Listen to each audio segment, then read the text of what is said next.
نحمده ونصلي على رسول الكريم أما بعد أعوذ بالله من الشيطان الرجيم بسم الله الرحمن الرحيم ليس البر أن تولوا وجوهكم قبل المشرق والمغرب ولكن البر من آمن بالله واليوم الآخر والملائكة والكتاب والنبيين وآتى المال على حبه ذوي القربى واليتامى والمساكين وابن السبيل والسائلين وفي الرقاب وأقام الصلاة وآتى الزكاة والموفون بعهدهم إذا عاهدوا والصابرين في البأساء والضراء وحين البأس أولئك الذين صدقوا وأولئك هم المتقون يا أيها الذين آمنوا كتب عليكم القصاص في القتلى الحر بالحر والعبد بالعبد والأنثى بالأنثى فمن عفي له من أخيه شيء فاتباع بالمعروف وأداء إليه بإحسان ذلك تخفيف من ربكم ورحمة فمن اعتدى بعد ذلك فله عذاب أليم وَلَكُمْ فِي الْقِصَاصِ حَيَاةٌ يَا أُولِي الْأَلْبَابِ لَعَلَّكُمْ تَتَّقُونَ كُتِبَ عَلَيْكُمْ إِذَا حَضَرَ أَحَدَكُمُ الْمَوْتُ إِنْ تَرَكَ خَيْرًا الْوَصِيَّةُ لِلْوَالِدَيْنِ وَالْأَقْرَبِينَ بِالْمَعْرُوفِ حَقًّا عَلَى الْمُتَّقِينَ فَمَنْ بَدَّلَهُ بَعْدَمَا سَمِعَهُ فَإِنَّمَا إِثْمُهُ عَلَى الَّذِينَ يُبَدِّلُونَهُ إِنَّ اللَّهَ سَمِيعٌ عَلِيمٌ فمن خاف من موص جنفا أو إثما فأصلح بينهم فلا إثم عليه إن اللہ غفور رحیم۔ ابھی آپ نے سورہ بقرہ کی آیت 177 سے 182 تک کی تلاوت سماعت فرمائی۔ ان آیتوں کا ترجمہ اور تفسیر اس طرح ہے: لیس البر ان تولوا وجوہکم قبل المشرق والمغرب ولکن البر من آمن باللہ والیوم الآخر والملائکۃ والکتاب والنبیین وآتى المال علی حبہ ذوی القربى والیتامى والمساکین وابن السبیل والسائلین وفی الرقاب وأقام الصلاة وآتى الزكاة والموفون بعهدهم إذا عاهدوا والصابرين في البأساء والضراء وحين البأس أولئك الذين صدقوا وأولئك هم المتقون۔ آیت 177۔ ترجمہ: بھلائی صرف اسی بات میں نہیں ہے کہ تم مشرق و مغرب کی طرف رخ کر لو، بلکہ حقیقت میں بھلا وہی شخص ہے جو اللہ پر، قیامت پر، فرشتوں پر، کتاب پر اور نبیوں پر ایمان لے آئے، جو اللہ کی محبت میں مال کو عزیزوں پر، یتیموں پر، محتاجوں پر، مانگنے والوں پر اور غلام آزاد کرنے پر خرچ کرتا رہے، جو نماز کا پابند ہو، زکوٰۃ دیتا رہے، وعدہ کر کے وعدہ پورا کرے، تنگی ترشی اور دکھ درد میں اور لڑائی میں صبر کرنے والا ہو، یہی لوگ سچے ہیں اور یہی متقی ہیں۔ یہ ترجمہ تھا آیت 177 کا۔ اب اس کی تفسیر۔ اس آیت میں حقیقت ایمان کی وضاحت کی گئی ہے۔ یہ آیت اسلام کے اہم مسائل اور صحیح عقائد کی جامع ہے۔ ابو ذر رضی اللہ تعالیٰ عنہ کہتے ہیں، میں نے رحمت عالم صلی اللہ علیہ وسلم سے ایمان کے بارے میں پوچھا، آپ نے مجھے یہ آیت پڑھ کر سنا دی، پھر پوچھا، پھر یہی آیت پڑھ کر سنا دی، پھر پوچھا تو فرمایا جب تمہارا دل نیکی پسند کرے اور برائی ناپسند تو سمجھ لو اس میں ایمان ہے۔ تحویل قبلہ کا حکم بعض اہل کتاب کو اور بعض مسلمانوں کو بھی کھٹکا تھا۔ اللہ نے اس آیت میں اس کی حکمت بیان فرمائی کہ اصلی غرض اللہ کی اطاعت ہے، وہ جدھر تمہارے منہ پھیر دے پھر جاؤ اور جو مقرر فرما دے اسی پر کاربند ہو جاؤ۔ اصل نیکی اور کامل ایمان و تقوی یہی ہے۔ محض مشرق یا مغرب کو قبلہ بنا لینا اور اسی کو چمٹ جانا نیکی نہیں ہے۔ اگر اللہ کا حکم کسی معین جہت کی طرف نہ ہوا ہو اور اس نے کوئی خاص جہت مقرر نہ کی ہو اور اسی جہت کو کعبہ توجہ مان لیا جائے تو یہ اللہ کی اطاعت نہیں بلکہ نافرمانی ہے۔ اطاعت گزار وہی ہے جن میں آیت والے اوصاف پائے جائیں۔ والمساکین، مسکین وہ ہے جن کی کمائی سے ان کی ضرورتیں پوری نہیں ہوتی، رفع ضروریات کے لیے انہیں بھی دیا جاتا ہے۔ رحمت عالم صلی اللہ علیہ وسلم نے فرمایا، مسکین گھر گھر پھر کر مانگنے والا نہیں جسے ایک دو کھجوریں یا ایک دو نوالے واپس کر دیتے ہیں۔ مسکین وہ ہے جس کی ضرورتیں پوری نہ ہوں اور نہ کوئی اسے مسکین سمجھتا ہو، کچھ دے دلا دے۔ وابن السبیل، یعنی مسافروں پر بھی خرچ کرتے ہیں، یعنی ان مسافروں پر جن کے پاس خرچ ختم ہو چکا ہو، انہیں بھی گھر پہنچنے تک کا کرایہ وغیرہ دے دینا چاہیے۔ اسی طرح اگر کوئی کسی نیک کام کے لیے سفر کرنا چاہتا ہو مگر اس کے پاس پورا خرچہ نہ ہو، اس کی بھی مدد کرنی چاہیے تاکہ آسانی سے آ جا سکے۔ اس حکم میں مہمان بھی داخل ہے۔ ابن عباس رضی اللہ تعالیٰ فرماتے ہیں، مسافر مسلمانوں کے مہمان ہیں۔ والسائلین، یعنی مانگنے والوں کو بھی دیتے ہیں۔ سائلوں سے مانگنے والے مراد ہیں، انہیں بھی زکوٰۃ و خیرات دی جاتی ہے۔ رحمت عالم صلی اللہ علیہ وسلم نے فرمایا، سائل کا حق ہے اگرچہ وہ گھوڑے پر سوار ہو کر آئے۔ یہ تفسیر تھی آیت 170 کی۔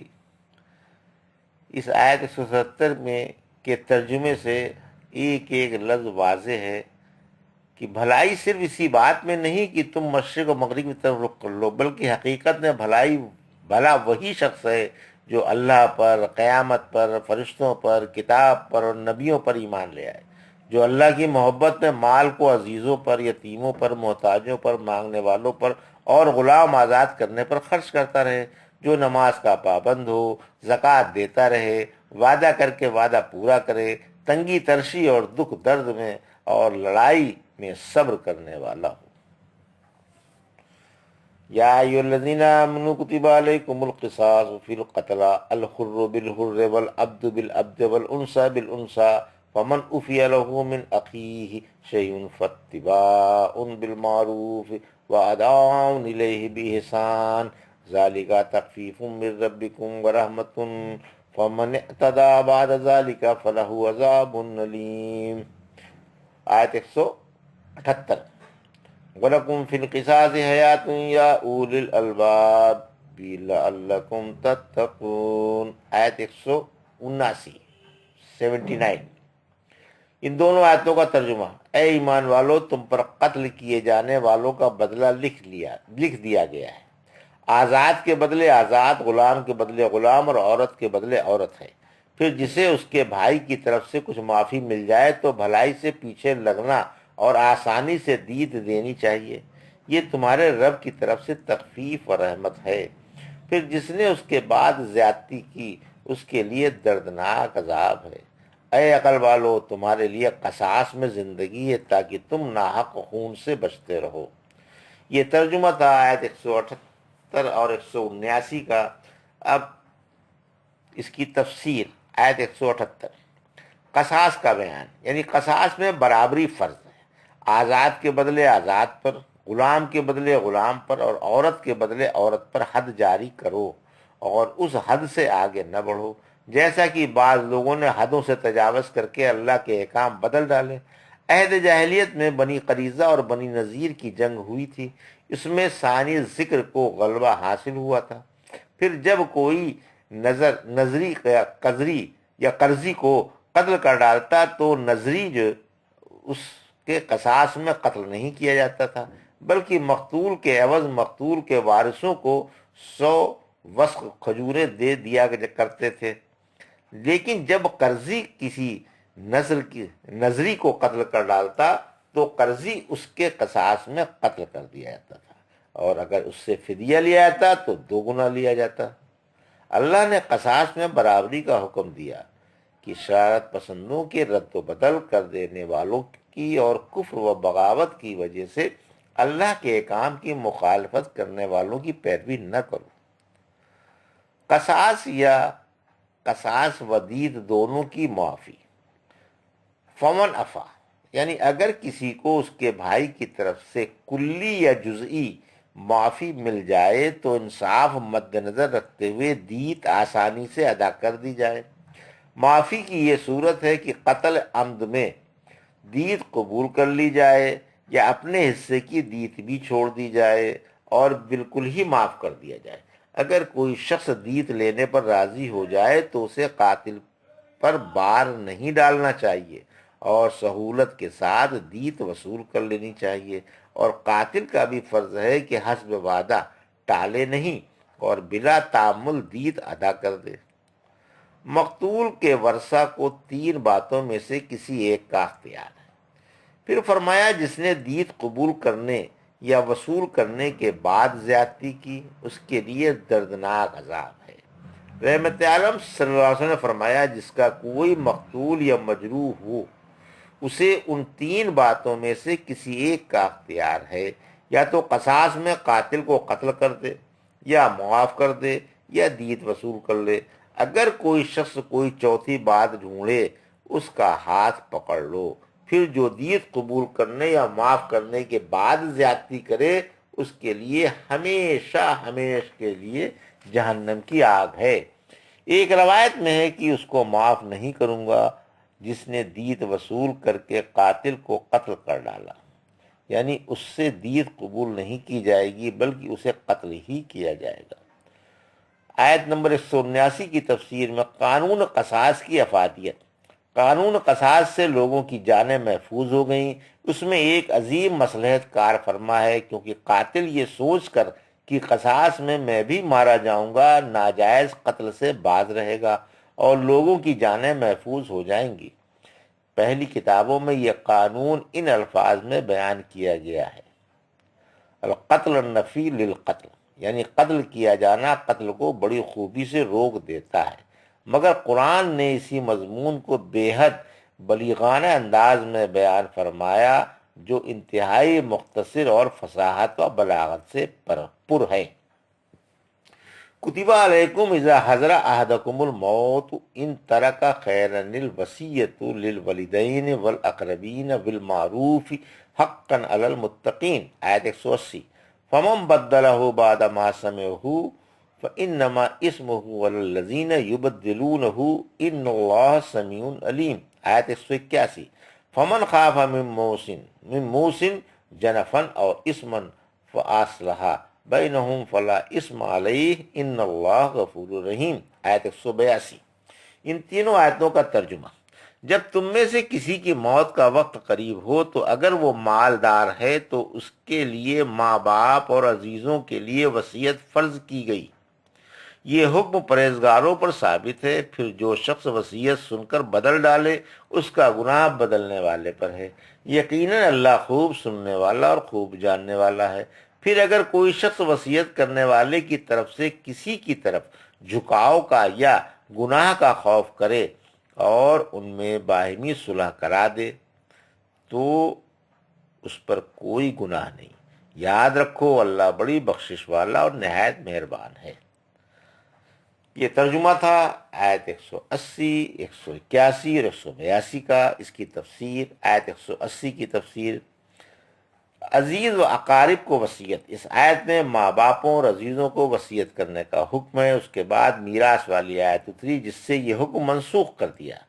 اب ذوی الفروض و اسبا اپنے اپنے مقرر حصے بلا وصیت ہی کے وصول کر لیں گے اور وصیت کرنے والے کا منہ نہ تکیں گے۔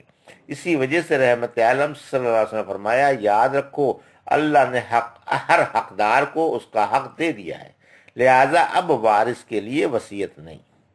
ایک دفعہ ابن عباس رضی اللہ عنہ سورہ بقرہ پڑھی، جب اس آیت پر پہنچے تو فرمایا یہ آیت منسوخ ہو گئی۔ ایک دفعہ سعد رضی اللہ عنہ نے کہا: یا رسول اللہ صلی اللہ علیہ وسلم، میرے پاس مال ہے اور میری وارث محض ایک بچی ہے، کیا میں 2/3 مال وصیت کر جاؤں؟ فرمایا نہیں۔ پوچھا آدھا؟ فرمایا نہیں۔ پوچھا اچھا 1/3؟ فرمایا ہاں۔ مگر تہائی بھی بہت ہے۔ وارثوں کو مالدار چھوڑ کر جانا انہیں فقیر چھوڑ جانے سے بہتر ہے کہ وہ لوگوں کے سامنے ہاتھ پھیلاتے پھریں۔ آیت نمبر 179 کی تفسیر میں وصیت میں رد و بدل، یعنی جس نے سن کر وصیت میں رد و بدل کر ڈالا اس کا گناہ اسی پر پڑے گا۔ رد و بدل میں وصیت کا چھپا لینا بدرجہ اولا داخل ہے۔ فرمایا کہ مرنے والے کو تو ثواب کا استحقاق حاصل ہو چکا، بعد میں کمی بیشی کا وبال کمی بیشی کرنے والوں پر ہوگا۔ پھر فرمایا کہ اللہ نے مرنے والے کی وصیت سن لی ہے اور وہ ایک ایک بات سے خبردار ہے اور بدلنے والوں کے کرتوتوں سے بھی خوب آگاہ ہے۔ اللہ سے کوئی بات چھپی ہوئی نہیں۔ آیت 182 کی تفسیر میں وصیت میں اصلاح کے لیے رد و بدل، جنف الخطا یا غلطی کو کہتے ہیں۔ اس میں ہر قسم کی غلطی شامل ہے، جیسے کسی واسطے یا وسیلے سے کسی وارث کو زیادہ دلوا دیا، مثلا یہ کہہ دیا کہ فلاں چیز فلاں کو اتنی رقم میں دے دی جائے، یا بیٹی کو زیادہ دینے کی نیت سے نواسے کو وصیت کر دی گئی، خواہ یہ صورت غلطی سے غیر شعوری طور پر محبت و شفقت کی وجہ سے سرزد ہو جائے یا جان بوجھ کر ایسا کیا جائے۔